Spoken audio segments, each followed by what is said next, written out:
Hello bachcho, let's see the question. It states that particle of mass m having collided with a stationary particle of mass capital M deviated by an angle pi by 2, whereas particle of mass m collided with an angle of 30 degree to the direction of the initial motion of particle M.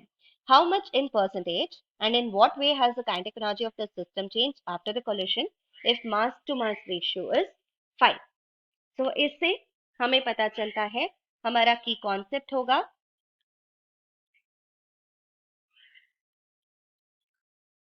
collision and conservation of momentum.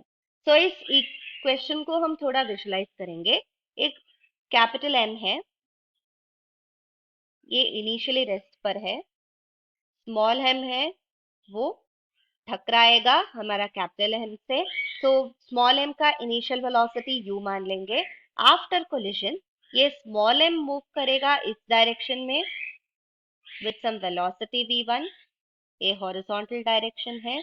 हमारा capital M इस direction में move करेगा। ये capital M है, ये होगा v2। ये वाला एंगल जो भी है it will recalled at an angle 30 degree to the initial direction, ये हो जाएगा।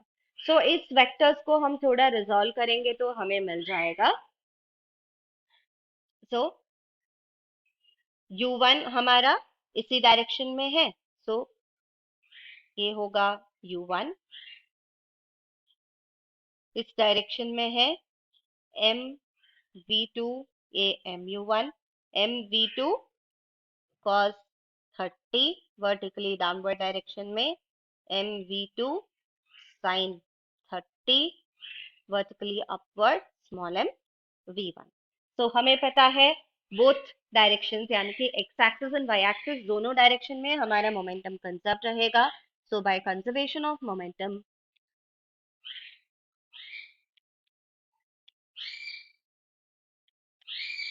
हमें मिल जाएगा इनिशियली अलोंग एक्स एक्सिस हम कंसिडर करेंगे। अलोंग एक्स एक्सिस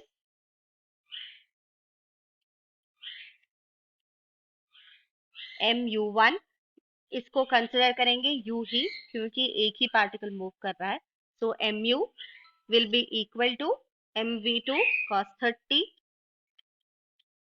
यानी कि mv2 √3 डिवाइडेड बाय 2, इसको हम cos 30 ही रखेंगे।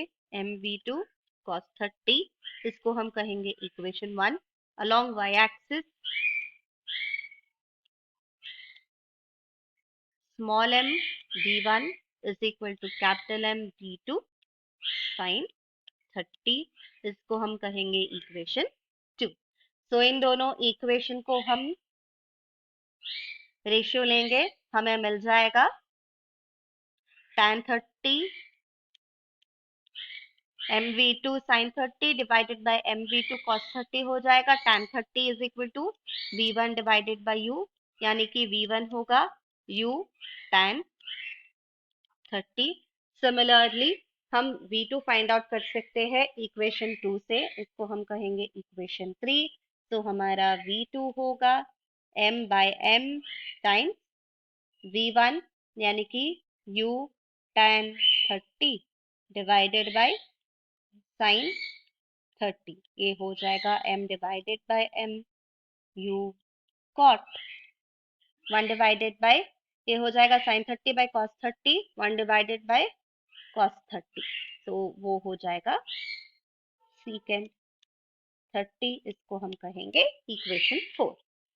सो अभी हम काइनेटिक एनर्जी को कंसिडर करेंगे। सो हमारा इनिशियल काइनेटिक एनर्जी होगा, initial kinetic energy half m u square. Final kinetic energy होगा kinetic energy of the system मतलब half m v1 square plus half capital M v2 square. तो इधर हमारा final kinetic energy हो जाएगा half m v1 क्या मिला हमें, v1 मिला u tan 30 u square tan square 30 plus half capital M v2 क्या मिला हमें mu by m by m the whole square u square secant square 30। So percentage change क्या होगा, परसेंटेज चेंज होगा final kinetic energy subtracted with initial kinetic energy divided by initial kinetic energy into 100. So ये हो जाएगा percentage change. So percentage change in kinetic energy हो जाएगा. जो भी हाफ एम यू स्क्वायर्ड है वो कैंसिल हो जाएगा क्योंकि हर इक्वेशन में हमारा half M U squared common है. डिनोमिनेटर में भी हाफ एम यू स्क्वायर्ड है, वो कैंसिल हो जाएगा. हमारा न्यूमरेटर हो जाएगा tan square 30 subtract plus final kinetic energy.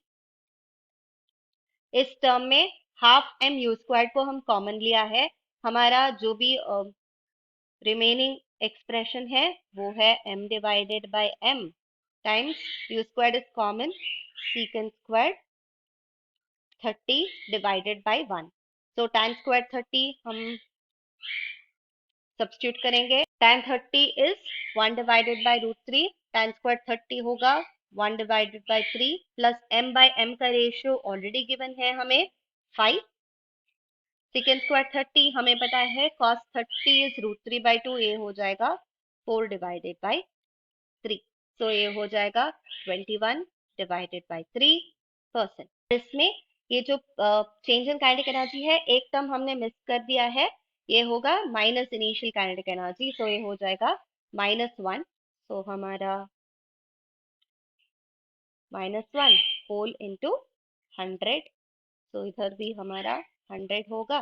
So percentage change in kinetic energy हमें मिल जाएगा 40% क्लोज टू. ये हो रहेगा decrease in kinetic energy after collision, यानी कि ये होगा हमारा inelastic collision. So this is our final answer. I hope you will understand. All the best. Thank you.